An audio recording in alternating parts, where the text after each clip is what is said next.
Hello, my name's Florence. Welcome to the OBS Pod. I'm an NHS obstetrician, hoping to share some thoughts and experiences about my working life. Perhaps you enjoy Call the Midwife, maybe birth fascinates you, or you're simply curious about what exactly an obstetrician is. You might be pregnant and preparing for birth. Perhaps you work in maternity and want to know what makes your obstetric colleagues tick, or you want some fresh ideas and inspiration. Whichever of these is the case, and for that matter anyone else that's interested, the OBS Pod is for you.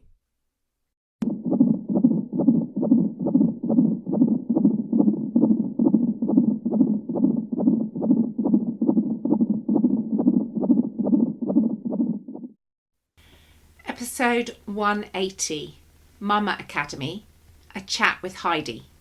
So I'm very excited today to welcome Heidi Eldridge, who's the Chief Exec and founder of the Mama Academy. And it's fantastic to have her on the podcast today. And we're releasing this episode for the podcasthon, which is an international event celebrating podcasts and trying to raise awareness about different charities. So Heidi, thank you so much for saying you'd come on the OBS Pod with me and talk a bit about yourself and your wonderful charity, the Mama Academy. Thank you for having me. It's an absolute pleasure to be here. I'm always sort of dipping in and out of the OBS Pod, so it's amazing that I actually finally get to be a guest. So thank you so much for having me. It's an absolute pleasure. So Heidi, do you want to start by telling people a little bit about yourself and your story? Yes, of course. So we need to go back to 2009, which seems such a long time ago now. I was pregnant with my first son, and I had a reasonably straightforward pregnancy. I had gestational diabetes, so I would take myself off to the diabetic clinic sort of every month, and they'd check my blood sugar levels, and I monitored that at home, and they would seem to be very happy with how that was going. And then each evening, once I'd had my evening meal, I'd go for quite a long walk to bring my sugar levels down. That was a bit of a habit and a routine that I'd got into. And then this particular evening, I was just over 36 weeks pregnant, and I had a really sharp pain in my ribs as I was walking. It sort of took my breath away. So I stopped walking for a bit and recovered.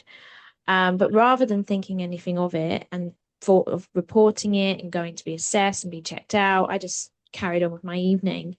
And then the next day was my last day at work. So I was focused on that. We were having a bit of a little leavers do that evening. And I had a routine midwife appointment that afternoon. So I popped out to see the midwife. And she did her usual checks. She couldn't find the baby's heartbeat when she was listening in. And she said to me, when was the last time that you felt him kick? And I was like, oh, I don't really know. Was it last night before I went to bed? Was it this morning? So, yeah, I couldn't really tell her. I wasn't sure. And that's because I was never told to monitor his movements. I never thought anything of it. I just thought when he was moving, it was just nice. It was a nice bonding feeling. So obviously she told me to go up to the hospital. She rang ahead. I rang my husband. I wasn't too concerned at this point. He was in a flap.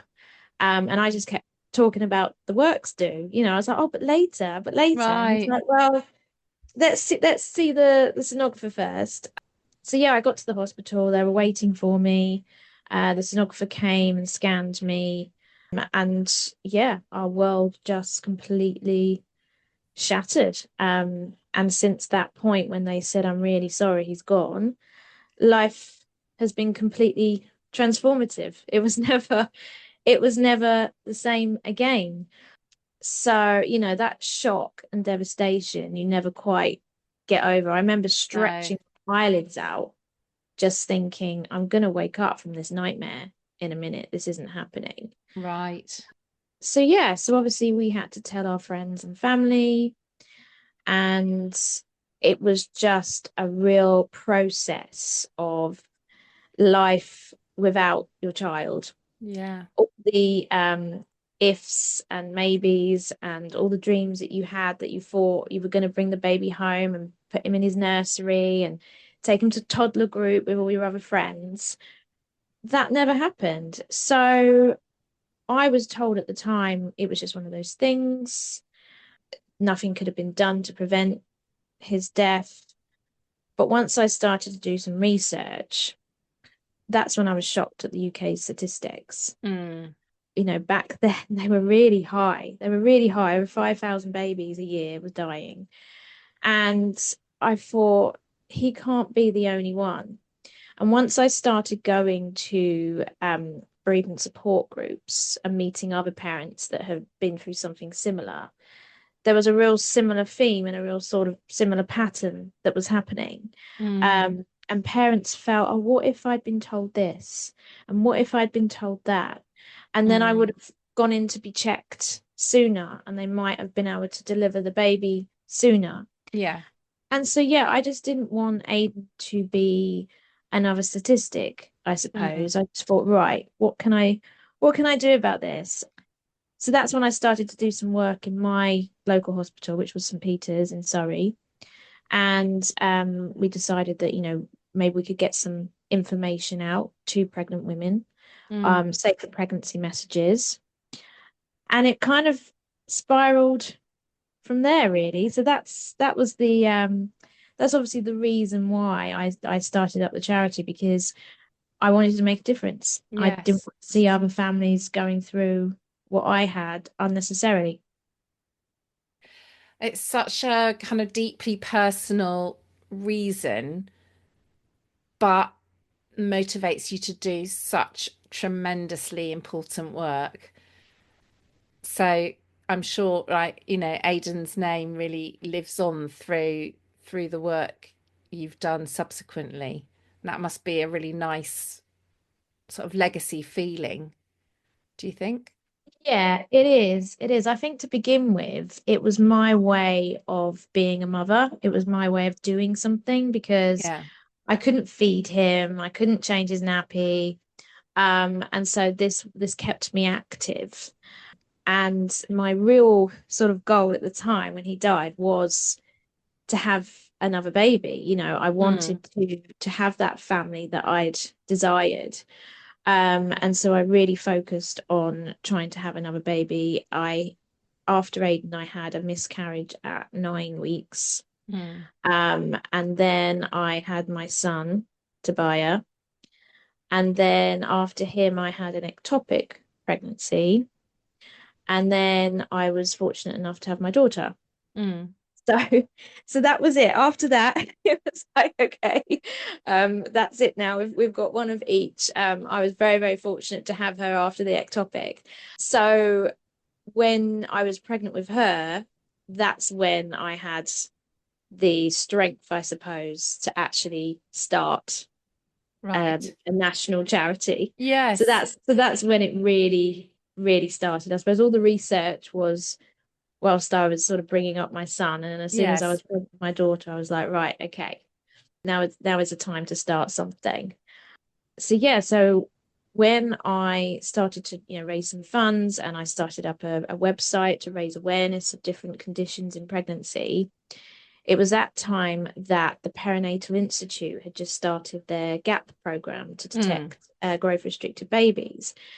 And it had a real impact in Birmingham where they'd piloted it. Yes. Statistics were phenomenal. So I spoke to Professor Cardosi. I found out lots more information. He showed me how growth restricted Aidan was, because he plotted his measurements on my chart. Mm. And that really got me going. I was like, right, let's get on the back of this. I want to tell all the trusts Yes. in the country about GAP. They should all Mm. be running this because it's amazing. And so yeah, I devised a campaign. I called it Made to Measure. And Good Morning Britain got hold of it and invited me onto the show. And that was very nerve-wracking, let me tell you. Wow. Um, What a way Live to TV. start. I know, I was thrown completely into the deep end straight away. But yeah, it was just a real learning curve. And I just learned so many things along the way. I then gained the most amazing relationships with midwives and other healthcare professionals, lots of consultants and GPs, and they all wanted to support this campaign. They wanted to get behind me and they wanted to help. And the statistics speak for themselves. I was invited to a Department of Health Safer Pregnancy steering group, and there was lots of people there, lots of charities, and so we all agreed on what the safer pregnancy messages should be. Mm. And then it was a case of, well, how are we going to disseminate these messages? And I thought, well, a leaflet's not going to do it. You get given so many leaflets when you're Yeah. pregnant. You only really take note of the ones that are relevant to you, such as a particular condition. And so that's when I had the idea of the Wellbeing Wallets. Yes. My personal consultant at my hospital said that women were just bringing in plastic folders all the time anyway to protect their notes. Yes. So we launched the Wellbeing Wallets, and then NHS England did a little analysis for me and showed that, the trust with the wallets had a faster declining stillbirth rate than the ones without. And that's when the stillbirth numbers in the Mm. UK started to decline for the That's first time. that's just incredible. Yeah, I mean, I think what I love about Mama Academy and why it caught my attention is I'm quite a visual person, and the Wellbeing Wallets, they're so kind of colourful, they're attractive, but they're giving that really key information to mums and parents about when to contact the hospital. If you've got this symptom, get in touch. If you've got that symptom, get in touch. Don't ignore it. But it's such a practical way of raising awareness, like you say, because every woman certainly was carrying around a paper set of notes. It's obviously slightly changing now with digital notes, but in my hospital, people are still carrying around their scans and so on. So that wallet, brilliant thinking. But it's such a simple initiative. And everything is written from a positive perspective. It's all about informed choice, isn't it? You've Mm, got to you've got to look at the pros as well as the cons and have a balanced view. I like to think that it's very well balanced and written in it's written from a parent. It's from a mum yeah, to a mum. yeah, And they have evolved so much since they began, as you can imagine. yes, So much more information is now on there. QR codes are linked to many different pages, and we're so inclusive. We've got a page specifically for Black and South Asian women because they're at higher risk, yes, and the colours are for neurodivergent parents as well. yes. We've been told that it helps to read the writing when they're on those coloured backgrounds. And just last year, we've made our website translatable in 100 languages now. So any information that is on the website, you can get in over 100 languages, which is obviously really helpful. So to me, when you did that, that's just groundbreaking. I tried a few years ago to get an organization to put their, in inverted commas, patient information leaflet into different languages. And it was almost, they were paralyzed in terms of how to start. Which leaflets do you start with? Which languages do you start with? And how do you make sure that the translations are of an appropriate standard? And all this stuff, they put in place so many barriers. Yeah. I couldn't get it off the ground. And then your website, bang, it's all there in so many languages. And we use that, a lot at work now when we've got women whose first language isn't English. We can signpost them to your website.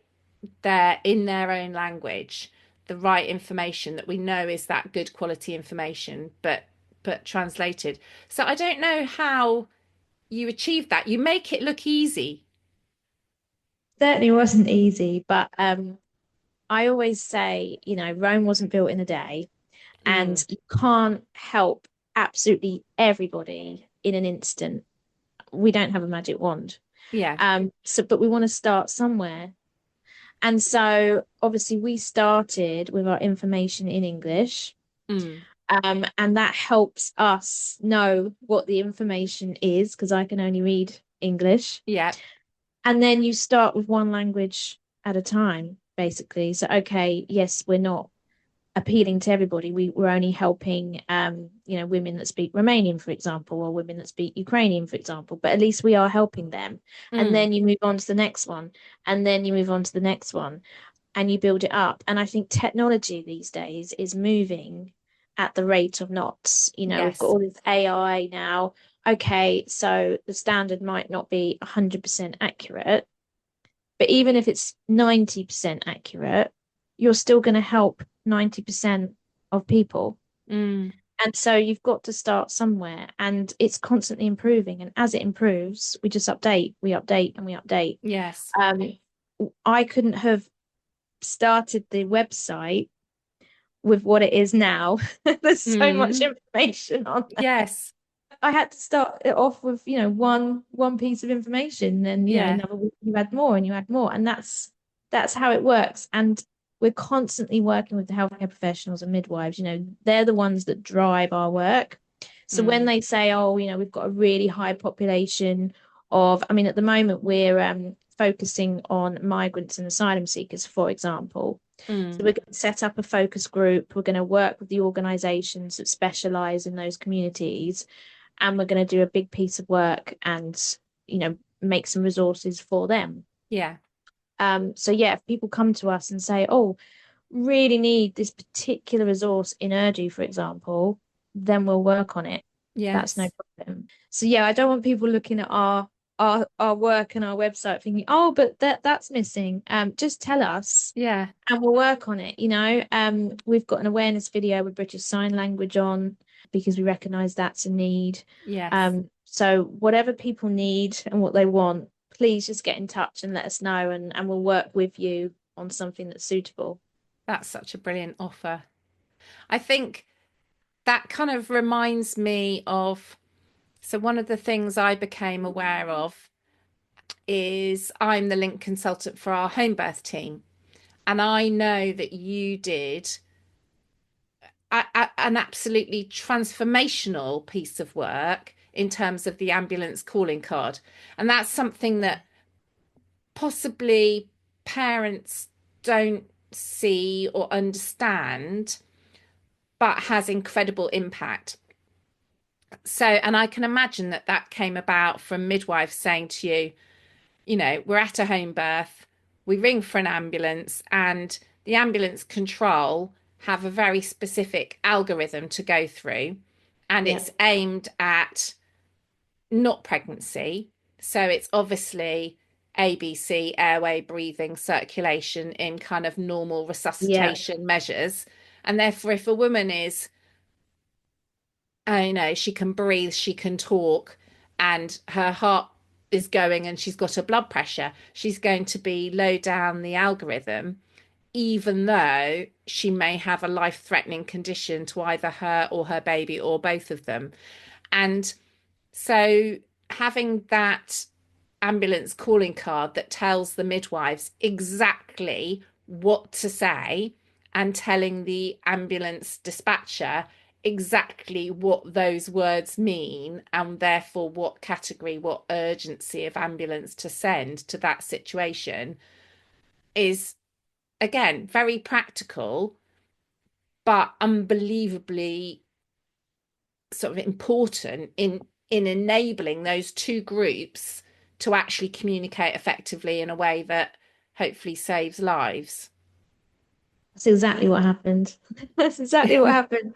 And obviously, yeah, they told us the need, they told us the problem, that some ambulances weren't getting there between 4 and 8 hours. Yeah, They needed a category 1 response. So we worked with the ambulance service to say, okay, what are the key trigger words that you need? yeah, What are the situations that this would be required in? And then we produce those ambulance cards. So they go in the home birth packs for all the community yeah. And it's midwives. made such a difference because when we're talking to women who are considering home birth, we're able to say to them, we have this way of calling the ambulance, and we know that the standard is that the ambulance will be with you within 7 or 8 minutes. And, obviously, sometimes it takes slightly longer or sometimes it's slightly faster, but we can tell them that that's the standard we're expecting, not, 5 hours. We're actually doing another piece of work at the moment about home births. Yes, Because the ambulance service have done a proper checklist for the healthcare professionals to discuss with the parents so yes, that they can make adequate adjustments to their homes, etc., in case yes, the ambulance crew do need to come in. Because that can cause a huge delay, especially if you live, I don't know, on the top of a sky-rise building or in the yes, middle of nowhere. So again, we're going to put that on our website, but it will also be available for the parents. So the parents can yes, look at that checklist when they're making those decisions, and then it'll be translatable as well, so everyone yes, has access to it. So that's yes. another piece of work we're working on. That sounds fantastic. And yeah, the translation of that is really important because I know one of my colleagues, Francis, our consultant midwife, has done some work about different minority groups and different ethnicities not being aware of some of the choices about place of birth, or not being familiar with the idea of home birth or even birth centre birth. And so to have those the information they need to make those decisions in their own language, hopefully again that improves equity, doesn't it? Definitely, that would be a huge help. Be a huge help. And there's so many people that are here pregnant that haven't got English as their first language. Mm, So mm. it's so important to try and help them as much as possible. So what's your I was going to say what's your proudest achievement with Mama Academy, but maybe you can't pick one because maybe there's so many good things. There has been so many, and I've been doing this for over 10 years now, which is just crazy. There has been so many. I mean, going back, I remember like recruiting our first member of staff, so I wasn't on my own anymore. Yes. That was amazing. I won the Women of the Year award. Wow. It was fabulous to actually go to an award ceremony and be acknowledged for all the ridiculous hours that I Yeah. do and the work that you do. For someone to acknowledge that was just incredible. Launching our podcast last Yes. year, I've really, really enjoyed the podcast. We've had so many incredible guests, one of which was yourself, Florence, Mm. but that has just been so much fun. And I've learned so much through those podcasts. It has added to my to-do list. Mm. Yeah, I guess nothing beats, walking into a hospital and seeing the women carrying your wallets Yes. around. That really gives me shivers. And then the testimonies we get off the back of that, to say this has saved my baby's life. It's just incredible. It makes it all worthwhile. Yeah, I had a little look on your website in preparation for today, and yes, kind of babies' lives saved and those little stories, that always does it for me. So, when I get a family saying thank you to me or a card or something like that, that just acknowledges you made a small difference or played a tiny role in that, it's fantastic, isn't it? So I can imagine the feeling for you walking in and seeing those wallets, or having someone get in touch and saying, this is what your wallet or what your work made me do, and this is the impact. That must be kind of spine tingling, I would imagine. It really is because you think, oh, you don't know the history, you Yes. don't know the reason behind this, and even sometimes my dad, he has to go to the hospital every now and then for Yeah. whatever, and he'll walk past an antenatal department, Yeah. and he'll see the women walking out with the Yeah. folders. He always texts me, Oh, and yeah, it's just so lovely to know that you're helping people, you're making a difference. They're using the resources that you've created. yes. Um, so yeah, I am really proud of the work we're doing. So for parents, You mentioned you've got a helpline. Tell us a little bit about that. Yes, so our helpline is available for anyone that's feeling anxious during pregnancy. So again, you could be a midwife and you're pregnant. You could be pregnant again after previous loss, or you might just be feeling generally fearful about giving birth. We have a midwife on hand that's there to give counselling for you and to help you get through the gap between your next appointment, basically. It's not to give medical advice, but it's to give Mm. counselling. So all the information for our helpline is on our website. And we also have the Mama podcast, which is for parents as well as healthcare professionals. Mhm. So that's on any podcast platform. You just search the Mama podcast and look up all the different topics and guests that we've had. We do that every 2 weeks. A new one arrives on a Friday. So you can sign up, and as you're doing the washing up, you can find out lots of interesting pregnancy facts. Brilliant. I think the gap between appointments is that's what parents tell me is the really challenging bit. Right. Yeah, because they're Those, so few and far, well, they can be few and far between. yes, yeah. And even if we put in extra ones, they tell me, yeah, that wait for that appointment and then the build up to the appointment, Mm. particularly in the time before you're confident in the baby's movements, in that middle section, the build up and is the baby's heartbeat going to be there? Is everything going to be all right at the appointment? And then relief, and then it all kind of starts over. So I can see Starts this how that, cycle. yeah, I can see how that helpline could be so valuable. Yeah, it's just it's grounding techniques really, and it's Hmm. just, more logic to say, right, what happened last time? Oh, so last time was okay. Last time Yeah, was good. Last time was, so why would next time yeah, be? yeah, It's yeah, that sort of logic, yeah, isn't it? So yeah. yeah. That's really good. Yeah. And you've just launched, I think, your bereavement wallets. Do you want to tell us a little bit about them? Yes. So as well as our standard wallets, we've just launched our rainbow wallets, which are for parents that are pregnant again after a previous loss. And they contain like a little mindfulness toolkit inside, mindfulness activities, etc.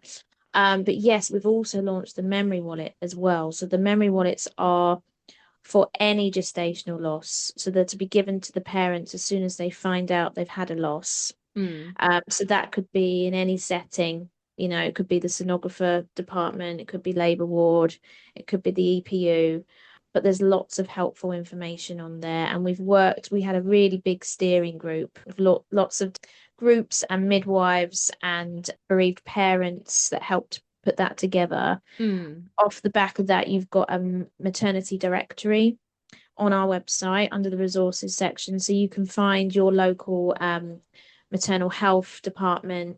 Mm. There's bereavement midwives on there, as well as sort of breastfeeding support, stop smoking services, all of that sort of thing is in the directory. So that links to the memory wallets on how you can get support. Fantastic. And have those gone out to all the hospitals that already have your wallets, or how are you kind of getting them out there?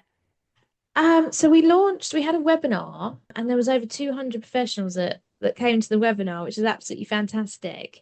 And we've had orders from 15 hospitals so far. Great. So they first started going out last week. So it's all very hot off the Oh, press. very new. Yeah, very, very new. So they went out last week to those hospitals. And yes, obviously they're available. We package them up in quantities of 100. They're in smaller boxes. But they're available for any trusts that want them. So if they just get in touch, we can send you the artwork, and then you'll find out all the information associated with them. But yeah, we're really excited for them because, parents sort of walk out with nothing. They leave the hospital with nothing. Mm.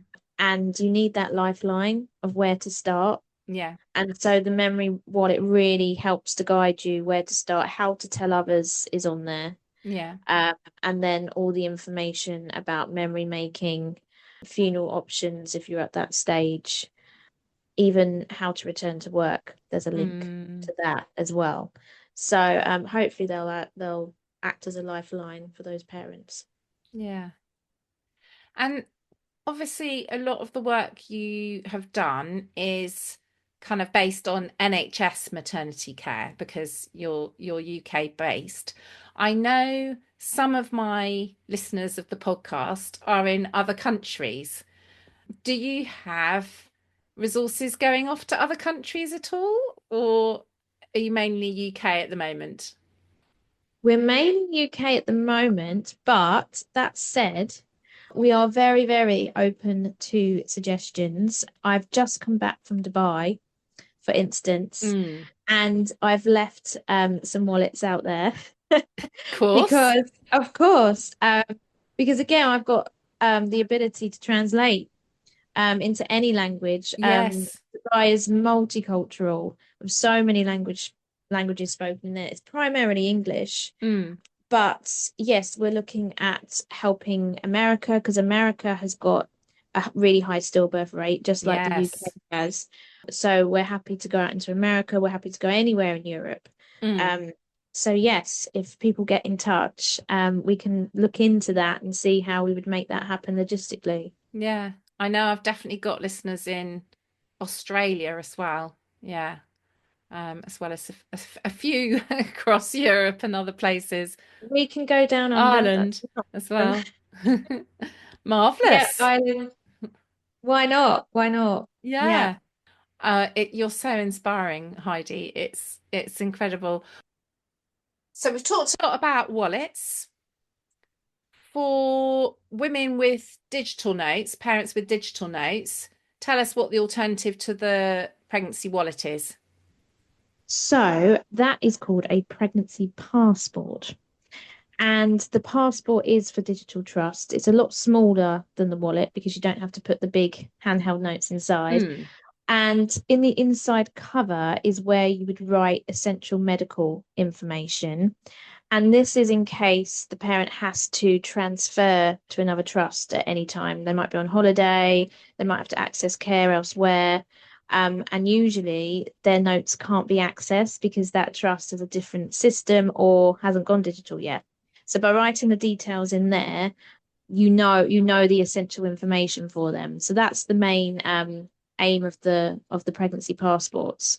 So again, they're available nationwide. I think we're doing 300,000 wellbeing wallets at the moment and 75,000 pregnancy passports. That's the ratio of that's notes to digital. that's mind-blowing, those numbers. That's fantastic. What's your kind of next project? Next project. So the next thing we're working on is improving access to maternity services. We've just written a new page on the website about how to access midwifery services because it's actually quite complicated. Yeah. So we're doing that. And then obviously we're doing this big piece of work for migrants, asylum seekers, but also the traveling Roma community as well. Yes. Yeah. So we're doing a big piece of work on that. So I'm going to be busy attending focus groups, finding out what their needs, what their challenges are, what resources that they would like, and Mm. how they would like them, and then we're going to work on that. So yes, it's going to be another busy year, but hopefully we'll be helping many more people in the process. Fantastic. And how do you fund this incredible work? Because you're talking about focus groups and steering committees and staff and all these different, you're juggling multiple different things. So, how do you get your funding? So that's a very good question.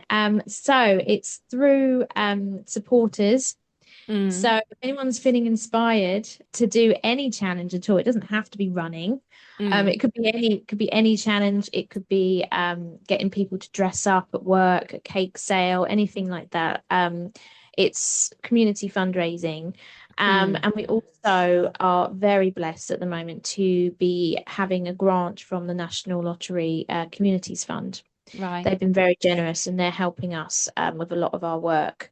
So that's how we're funding some of these projects and focus groups, etc. But that's our primary. funders and donors at present. So yeah, anyone that is able to give anything to us and support us in any way, it's truly appreciated. Wonderful. So I normally end with a zesty bit, a kind of bit that we want people to take away from this conversation, whether that's, well, it might be one thing, one message, or it might be one message for prospective parents and one message for maternity staff. Well, for parents, I would say we've got our helpline, our pregnancy helpline. So if anyone's struggling with anxiety, then we have a midwife on hand to give counselling. So there's the helpline. We've also got the Mama podcast that they can tune into, because there's lots of different information via the Mama podcast. And I think for healthcare professionals, it's mainly if you don't have our resources, so the Mama Wellbeing Wallets, Mama Memory Wallets, please get in touch to to be part of this movement. They're in 2/3 of trusts. Why aren't they in yours?